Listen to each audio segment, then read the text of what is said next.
Good morning, student. Now let's start our today's English grammar class. After half yearly, we will start a new chapter, that is 13. Can, may, should and must. So read the sentences. My sister can drive a car. May I come in? Pam should take her mother's advice. You must eat fruit and vegetable. Here we know about where we have to use can, may, should and must. The words can, may, should and must are called modal helping verb. These helping verbs are used with a main verb to add the meaning of a sentence.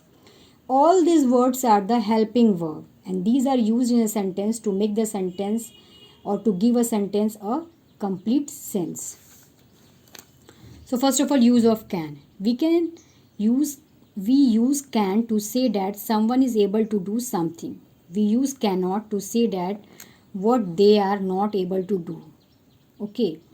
The short form of cannot is can't. Example, Tom can run very fast. Susie cannot sing well.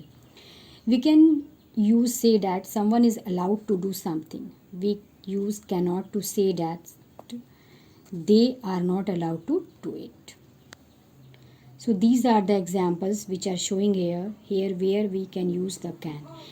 We use can to ask for permission, make a request or seek information. We use cannot to refuse permission.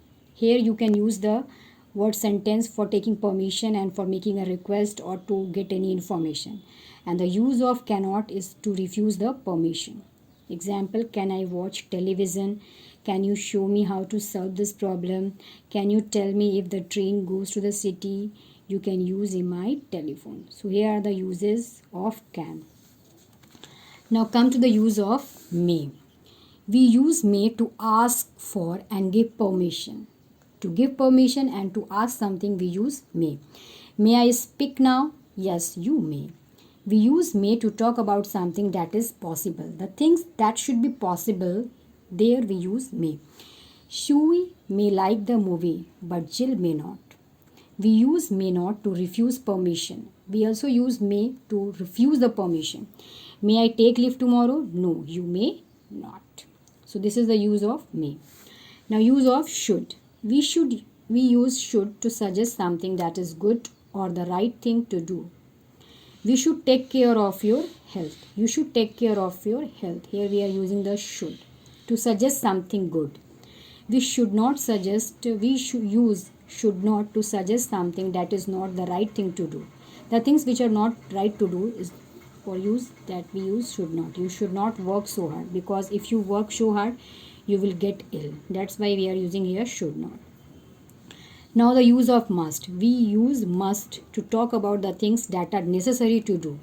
Example, you must speak louder. I cannot hear you.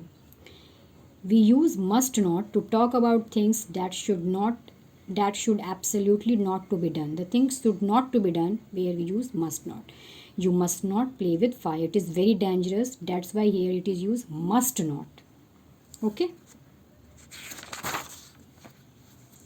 So this is all about this chapter and this is not more important in this chapter. You have to just know about where you can use can, where you can use may, should and must.